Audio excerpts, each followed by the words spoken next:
Сайн байцгаана уу? За бүсчилсэн мэдээгүй зүйлгийн үргэлжлэл бодгож эпидурал мэдээгүй зүйлгийн талаар ярилцгаая. За дараах хаалгаануудын үед бол түгээмэл байдлаар үүдэл намдаах болон мэдээгүй зүйлгийн зорилгоор эпидуралыг тавьдаг. За эпидурал мэдээгүй зүйлгийн түвшинд эм болон эмчлүүлэгч процедурын хувьд бол дараах байдлаар нөлөөлдөг. Эмийн хувьд бол одоо нусны мэдээгүй зүйлтэй харьцуулахад илүү одоо их тунгаар орох боломжтой байдаг учраас волюм болон концентрацаа тохируулах шаардлага гардаг. Дээрээс нь нэг нь бол бид нар катетер эпидурал зайд байрлуулж байгаа учраас нэг сегментүүд ойролцоогоор 1-2 мл эмийн байц орно гэдэг тунгаар тооцож эмийн байцаа хийх хэрэгтэй байдаг. За эмчлүүлэгчийн хувьд гэх юм бол тухайн хүний нас нь ямарын хэр өндөр хүн бэ гэдгээс шалтгаална. Одоо өндөр настай буюу 65-аас дээш настай хүмүүс ч бол эмийн байцыг ойролцоогоор 40%-аар бууруулах нь зүйтэй гэж үздэг. Харин эмэгтэйчүүд жирэмсэн эмэгтэйчүүдийн хувьд гэх юм бол эпидуралд вены үргэсэл нэлээд явагдсан гэдгийг анхаарах хэрэгтэй байдаг. За процедур нь хаана хатгалт хийсэн, одоо сууга байрлалд уу, хажууган байрлалд хатгалт хийсэн нь бол мэдээгүй зүйлгийн түвшинд бол хамаатай байдаг. За үйлдлийн механизмын хувьд гэх юм бол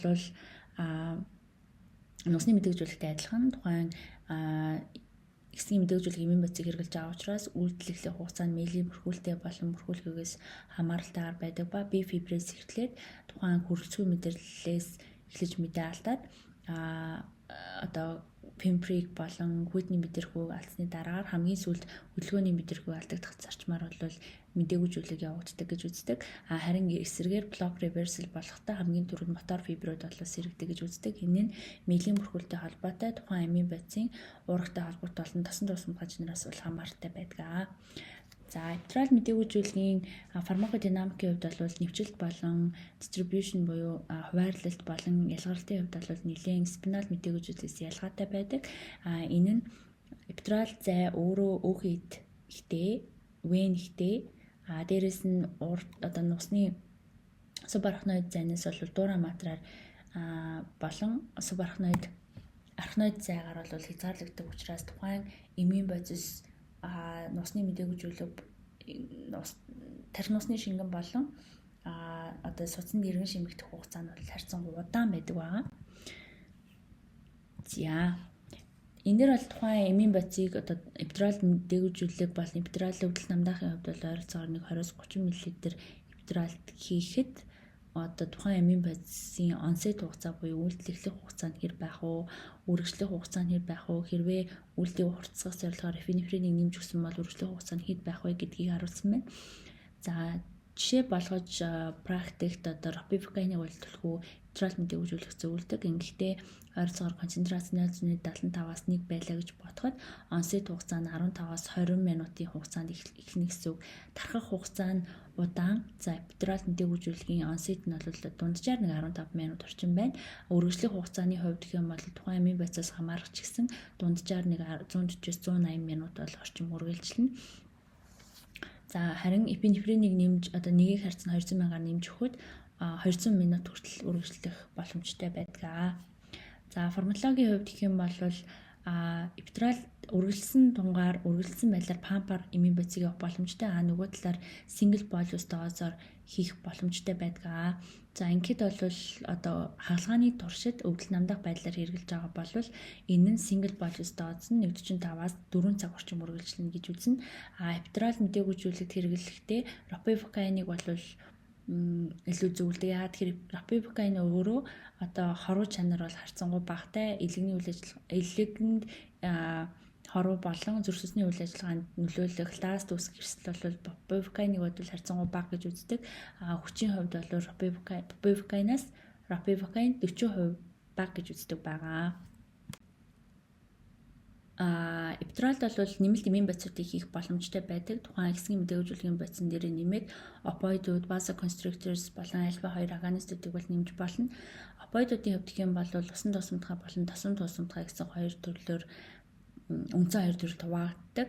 За усан тусамдхай бол энэ одоо төлөөлөгч бол морфин. Морфиныг бид нар 1-5 мг-аар эпидуралд нэмэлт хийгээд онсет хугацаа нь бол 30-аас 60 минут орчим байдалд эхлээд үргэлжлэх хугацаа нь бол 24 цаг байдаг. Гэхдээ эпидурал бол өвдөл намдах тунгаар байдлаар хэрэглэх нь элбэг тохиолддог.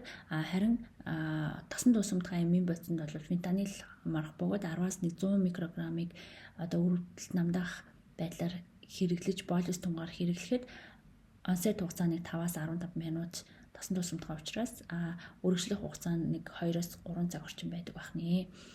За, эпинефринийг бол одоо үйлдлийн механизмыг үйлдлийн хугацааг уртсах зорилгоор бол нэмж болдог. Альба 2 агонистуудын хувьд гэх юм бол клонидинийг морфины оронд одоо өвдөл намдах зорилгоор хэрэглэж болно. Гэхдээ нэг 15-аас 225 микрограммаар хэрэглээд морфины хэрэглээг бол 40% орчим бууруулах байж болох ч гэсэн ер нь бол клонидийн гаж нөлөөтэй учраас практик төдийлөн бас хэрэглэх нь бага. Дексаметазидины хувьд гэх юм бол клонидинтэй харьцуулахад 10 дахин хүчтэй байдаг байна. За, эпидуралын техникийн хувьд гэсэн 4P-ийн зарчим гэж байдаг. За, эхнийх нь болохоор preparation буюу бэлтгэл байдал байгаа. За, энэ зураг дээр харагдаж байгаачлан эпидуралын сет гэж байдаг. Эпидуралын сет дотор бол loss of resistant syringe буюу тариур, туухын зүү, катетер, за мөн бусад эмийн бодисыг хийхэд хэрэглэгддэг зүйлс байгаа. За, энэ дээр бол бид нэр заавал эпидурал мэдээлжүүлэг хийхээс өмнө заавал тухайн эмчилүүлэгчид IV судсыг заавал шалгах хэрэгтэй. Судсаа авсан уу, бусад эмийн одоо reversal эмийн бодисууд байна уу? За, яралтай гарах хэмжээнд хэрэглэгдэх эмийн бодисууд байна уу гэдэг бол маш чухал байдаг. За, эпидурал мэдээлжүүлгийг хийхдээ катетер байрлуулж байгаа учраас маш ариун нөхцөлд хийхийг бол зөвлөдгөө. Хийх ёстой. За, туухын зүүнний хувьд гэх юм бол 16-аас 18G сайзтай байдаг.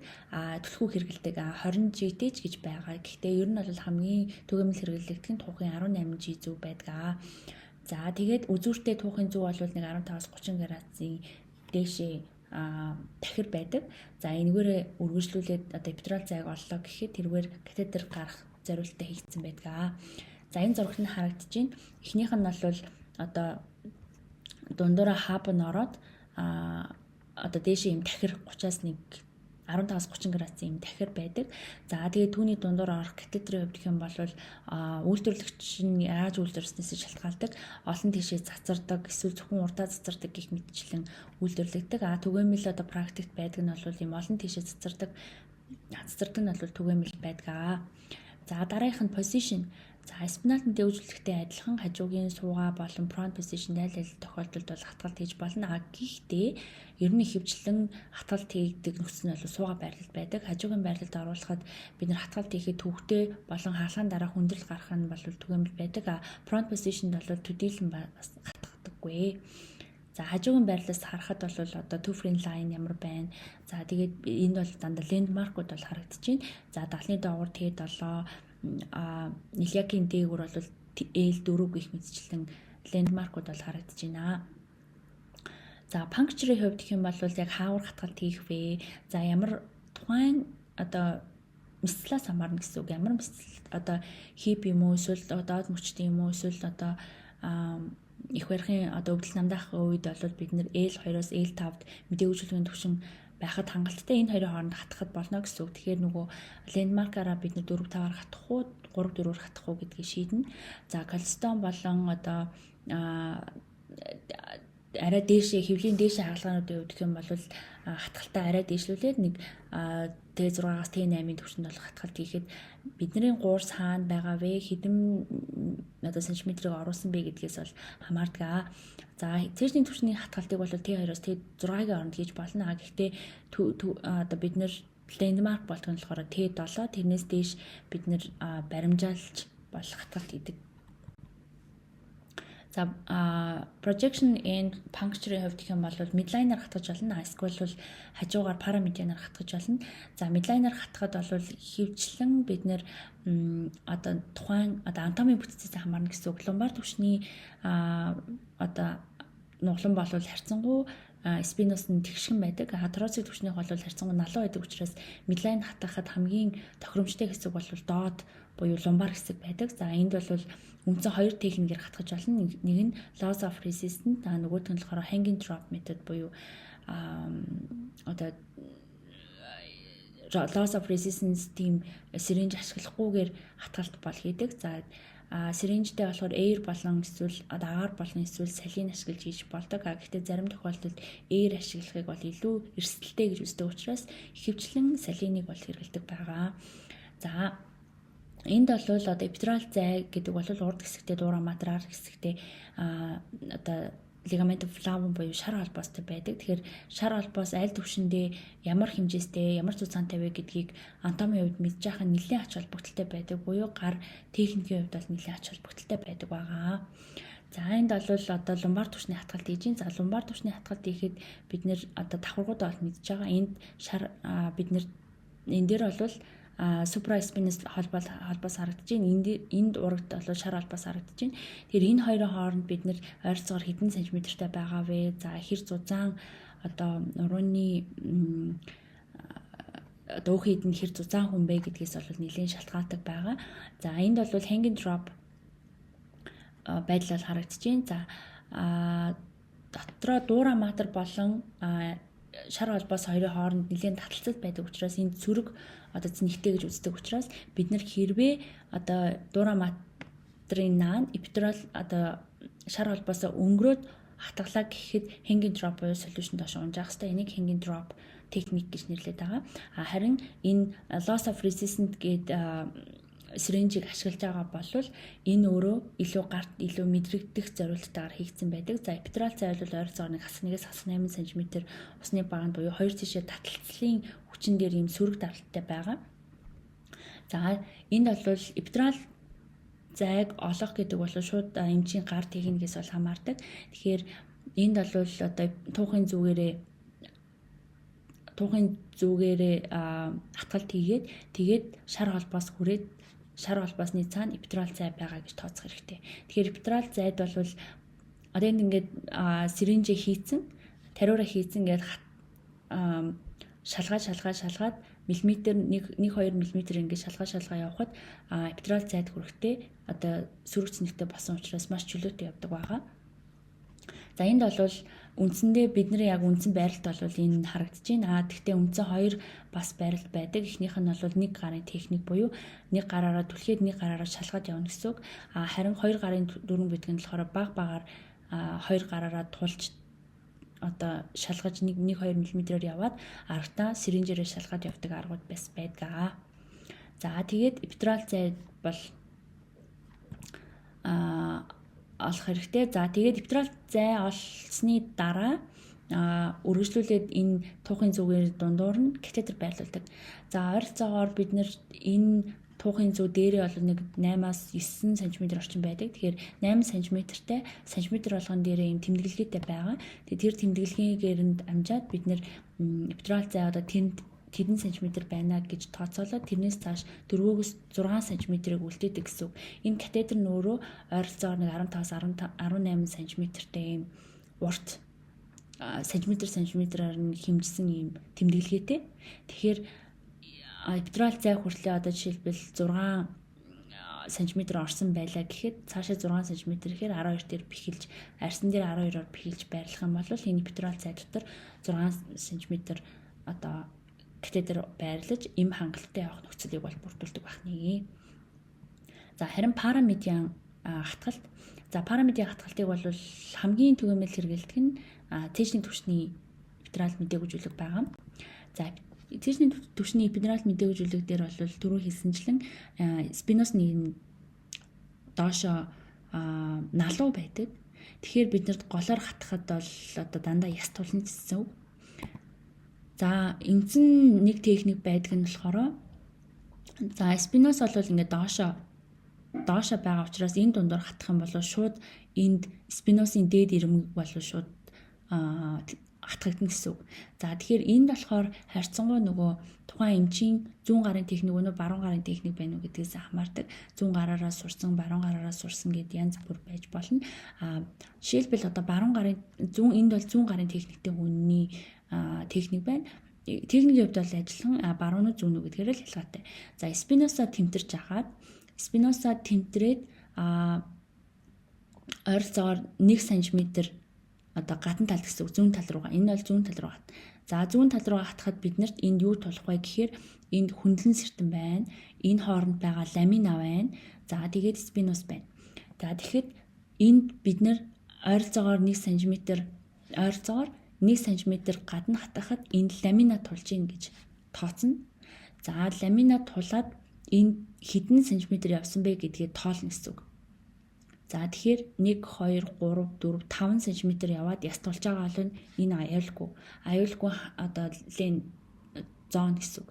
Тэгэхээр энд ламина тулж ийн. Тэгэхээр энээс дотогшоогоо одоо хатгалт явагдана гэсэн үг. Ерөөсөө бид нэр дуура материйг цолохгүй байх зорилготой байгаа. Цээжний түвшний мэдээлжүүлэг бас нэлийн эрсдэлтэйдээ ордог.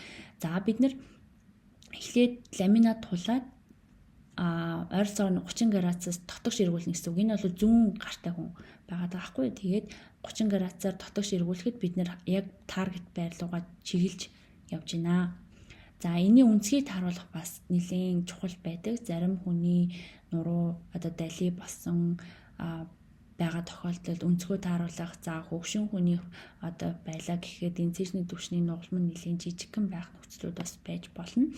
За тэгээд 5 см дээр бид нэр аюулгүй гэж тооцоод тэгээд бага зэрэг өлөөлгөж явах юм бол энд таргеттай хүрнэ гэсэн үг. За тэгэхээр энд бол ингээд тогшилт зарим тохиолдолд ясыг тогшилт хийх нөхцлүүд гарч болно. Тэгэх юм бол энд ламина байна, хаан трансверс одоо спинус байна гэдгийг тооцоолж бас хатгах хэрэгтэй. За дараагийн мэдээлжүүлэх нь болохоор combined буюу хавсарсан байдлаар. За энэ бол одоо спинал болон эпидуралыг хавсарсан байдлаар хэрэглэгддэг арга байгаа. За спиналийн эхлээд бид нэр эпидурал зайгаа олоод туухын зүгээрээ хатгаад эпидурал зайгаа олцдог. За эпидурал туухын зүүний back eye-тай байдаг. Тэгэхээр энэ back eye-аар нь болохоор ойролцоогоор 25-27 зүг орохоор ийм back eye-тэй. Тэгэд энд байгаа нүхээр нь болвол дундуур нь одоо катетра хийхээс өмнө дундуур нь спинал зүү дамжуулаад дуура матерта тариагаа хийгээд буцаад спинал зүүгээ аваад катетр байрлуулж байгаа. Ингээд хавсарсан мэдээлжүүлэг хийж болно.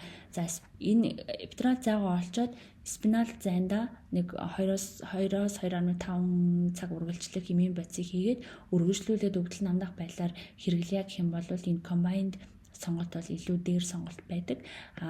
Зарим тохиолдолд одоо 3 цаг 4 цаг үргэлжлэх магадaltaй хагалгаануудын үед бол combined хийх нь спинал мэдээлжүүлэгээ цаашаа эпидуралаар нь өгдөл намдах тунгаар биш мэдээлжүүлэгийн тунгаар хэмээн бодисоор явах боломжтой байдаг. За каудал мэдээлжүүлэг. Каудал мэдээлжүүлэг бол нэгэн төрлийн одоо эпидурал мэдээлжүүлэг байгаа. За энэ бол хүүхдэд түлхүү хэрэглэгддэг. Ойролцоогоор 6-аас 7 нас хүртэлх хүүхдэд бол түлхүү хэрэглэгддэг байгаа. За ингэхдээ бид нэр энэ бол илүү одоо гарсан. За тэгээд мэдээлжүүлэгч хүүхдийн одоо нарийн мэрэгчлэр сурсан мэдээлжүүлэгч хэмжиж түлхүү хийдэг. Ингэхдээ бид нар болохоор одоо илиакийнхаа 2 сакрал хиатусыг тодорхойлоод гурвалжин тодорхойлдог. Тэгээ гурвалжин тодорхойлоод бид нэр эндээс арсын баг зэрэг татаад тэгээд 1 2 3 гэсэн 40 ойролцоогоор 45 градус хатгалт хийхэд энд байгаа эпидурал зайд бид нар эмийн бодис хийж байна гэсэн үг. Энийг бол бага насны хүүхдэд өгдөл намдах болон мэдээлжүүлэх зарчмаар бол түлхүү хэрэгэлдэг байгаа. За энд бол илүү түлхүү харагдаж байна. Тэмтрээд гарын тэмтрэлтээр сакрал хиатусаа тодорхойлцоод тэгээд зүүгээрээ хатгалт хийгээд эхлээд яс тулна. Тэгээд ойролцоогоор 45 градус орчим эргүүлээд эмийн бодис хийх боломжтой байдаг. Энэ бол гэхдээ хүүхдийн мэдээлжүүлэх эмч бол нарийн мэрэгжлийн эмчнэр бол түлхүү хийдэг байгаа. За энд болохоор нусны мэдээлжүүлэг, эпидурал болон combined хавсарсан мэдээлжүүлэгийн даваа болон сул талыг харж байна. За спинал мэдээлжүүлэг бол илүү хурдан.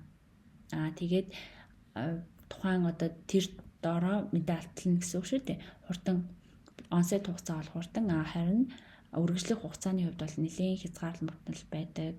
Техникийн хувьд их хялбар байх боловч бид нэр үргэлжлсэн байдлаар эмийн бодис хийх боломжгүй нэг удаагийн single shot байдаг. Эпидурал мэдээлжүүлэгийн хувьд гэх юм бол бид нэр давуу тал нь үргэлжлүүлээд өгдөл намдах болон мэдээлжүүлэх байдлаар аль алиар нь хэрэгжилж болдог. Гэхдээ Онсет хугацааны хувьд бол нэлээд удаан. За тухайн өдрийн хэсгийн мэдээлжүүлэх эмийн бодис ихсэх магадлал айгүй өндөртэй байж болно. Тун хэтрэх тохиолдлууд байж болно. Эпидурал мэдээлжүүлэхийн хувьд бид нэр дуура матрийг одоо туухын зүгээр заалгах юм бол 18G ойрцоогоор нөх гарч ийн гэсэн үг. Тэгэх юм бол PTPH буюу одоо хаалгын дараах толгой өвдөлтүүд илэрх тохиолдлууд бол эпидурал мэдээлжүүлэхийн үед илүү байдаг. За энийг хавсарсан байдлаар хэрэглэх нь бол ялангуяа одоо урт үргэлжлэх болон ерөнхий мэдээ алдуулалтын хүндрэл тохиолдож болох юм хүмүүст бол ашиглах нь илүү ач холбогдолтой байдаг байгаа. За эпидурал мэдээлжүүлэхийг хийхэд эсрэг заалт гэж байна. Эхнийх нь болохоор туйлын болон харьцангуй эсрэг заалт гэж байна. Туйлын эсрэг заалт бол тухайн хүн зөвшөөрөөгүй тохиолдолд бид нэр эпидурал мэдээлжүүлэх хийж болохгүй. За сепсис болон харшилтай эм эсгийн мэдээлжүүлэх эмийн процесс харшилтай эм хүмүүст бол туйлын эсрэг заалт болдог. Харин харьцангуй эсрэг заалт дээр бол тухайн хүн ялангуяа нейрогийн хувьд гэх юм бол intracranial pressure буюу тархины дотоод даралттай, тэгээд спиналийн одоо зүлхийлттэй, бифидотой, за multiple scleroseтэй, спинал стенозтэй ийм хүмүүст хатгалт хийх болон хагалгаан дараа хүндрэл гарах эрсдэл хамаагүй өндөр байдаг учраас энд бол харьцангуй эсрэг заалт болж өгдөг. Харин эпидурал мэдээлжүүлэлийг мөн спиналтай адил vasodilation болгох тухайн хийж байгаа эмийн бодис онсет хугацааны удаан ч гэсэн үйлдэлийн механизм нь ижил учраас харьцангуй зүрх судас нөлөөлөх эрсдлүүд бол байж болно. За мөн тухайн хүн антикоагуляшн хэрэглэдэг тромбоцитопенийтэй бол харьцангуй эсрэг заалт болж өгдөг.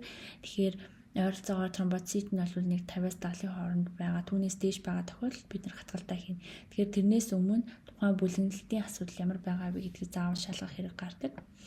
За эпидурал мэдээлжүүлэх хийхэд төвөгтэй зүйлс нь юу байдаг вэ гэхээр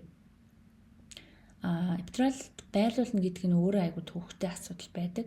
Тэр хооронд эпидурал зай нарийнхан болсон байх тохиолдлууд байж болно. Дуура матер гинт хатгагдах тохиолдлууд байж болно. Энэ бол нэлийн хүндрэлтэй асуудлуудыг нэг тухайн одоо loss of resistance хуурамч loss of resistance байх юм бол буруу газар катетер байрлуулна гэсэн үг.